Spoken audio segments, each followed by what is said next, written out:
ಎಲ್ಲರಿಗೂ ನಮಸ್ಕಾರ. ಈ ದಿನ ನಾವು ಸ್ವಾತಂತ್ರ್ಯ ದಿನಾಚರಣೆಯ ಭಾಷಣದ ಬಗ್ಗೆ ತಿಳಿಯೋಣ. ಗೌರವಾನ್ವಿತ ಪ್ರಾಂಶುಪಾಲರೇ, ಶಿಕ್ಷಕ ವೃಂದದವರೇ ಹಾಗೂ ನನ್ನ ನೆಚ್ಚಿನ ಸಹಪಾಠಿಗಳೇ, ಎಲ್ಲರಿಗೂ ಸ್ವಾತಂತ್ರ್ಯ ದಿನಾಚರಣೆಯ ಹಾರ್ದಿಕ ಶುಭಾಶಯಗಳು. ಈ ದಿನ ನಾವು 80ನೇ ವರ್ಷದ ಸ್ವಾತಂತ್ರ್ಯ ದಿನಾಚರಣೆಯನ್ನು ಬಹಳ ಸಡಗರ ಸಂಭ್ರಮದಿಂದ ಆಚರಿಸುತ್ತಿದ್ದೇವೆ.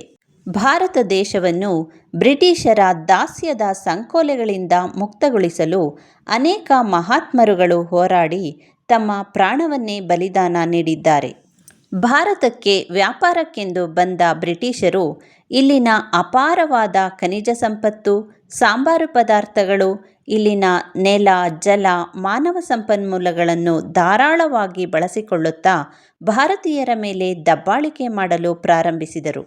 ಭಾರತದಲ್ಲಿನ ಅರಸರುಗಳ ಒಳಜಗಳ, ಅಂತಃಕಲಹ, ಭೂಮಾಲೀಕರ ಕ್ರೌರ್ಯ, ಜಾತಿ ಭೇದ ಮುಂತಾದವುಗಳನ್ನು ನೋಡಿ ಅತಿಥಿಗಳಾಗಿ ಬಂದವರು ಆಳ್ವಿಕೆ ನಡೆಸಲು ಪ್ರಾರಂಭಿಸಿದರು. 1857ರ ಸಿಪಾಯಿ ದಂಗೆ ಮೊದಲ ಸ್ವಾತಂತ್ರ್ಯ ಸಂಗ್ರಾಮಕ್ಕೆ ನಾಂದಿ ಹಾಡಿತು. ಬ್ರಿಟಿಷರ ದಬ್ಬಾಳಿಕೆಯ ವಿರುದ್ಧ ದಂಗೆ ಏಳುವಂತೆ ಮಾಡಿತು.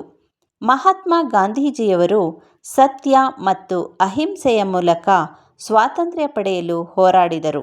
ಭಗತ್ ಸಿಂಗ್, ಸುಭಾಷ್ ಚಂದ್ರ ಬೋಸ್, ಸುಖದೇವ್, ಚಂದ್ರಶೇಖರ್ ಆಜಾದ್, ಸಂಗೊಳ್ಳಿ ರಾಯಣ್ಣ, ಕಿತ್ತೂರು ರಾಣಿ ಚೆನ್ನಮ್ಮ, ಝಾನ್ಸಿ ರಾಣಿ ಲಕ್ಷ್ಮೀಬಾಯಿ, ರಾಣಿ ಅಬ್ಬಕ್ಕ ಮುಂತಾದವರು ಕ್ರಾಂತಿ ಮಾರ್ಗದ ಮೂಲಕ ಹೋರಾಡಿ ತಮ್ಮ ಪ್ರಾಣವನ್ನೇ ಬಲಿದಾನ ನೀಡಿದ್ದಾರೆ.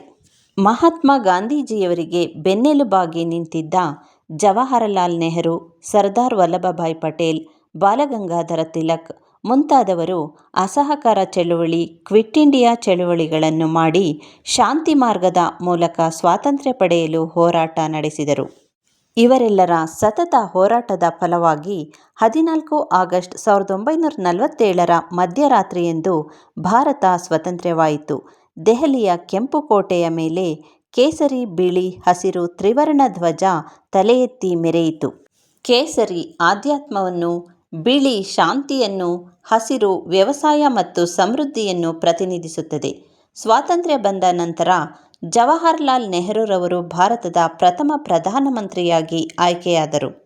ಈ ಮಹನೀಯರುಗಳು ಗಳಿಸಿಕೊಟ್ಟ ಸ್ವಾತಂತ್ರ್ಯವನ್ನು ಉಳಿಸಿ ಬೆಳೆಸೋಣ.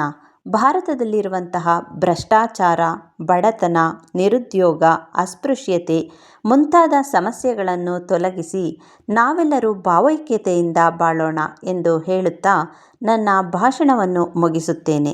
ಧನ್ಯವಾದಗಳು. ಜೈ ಹಿಂದ್, ಜೈ ಭಾರತ್ ಮಾತೆ.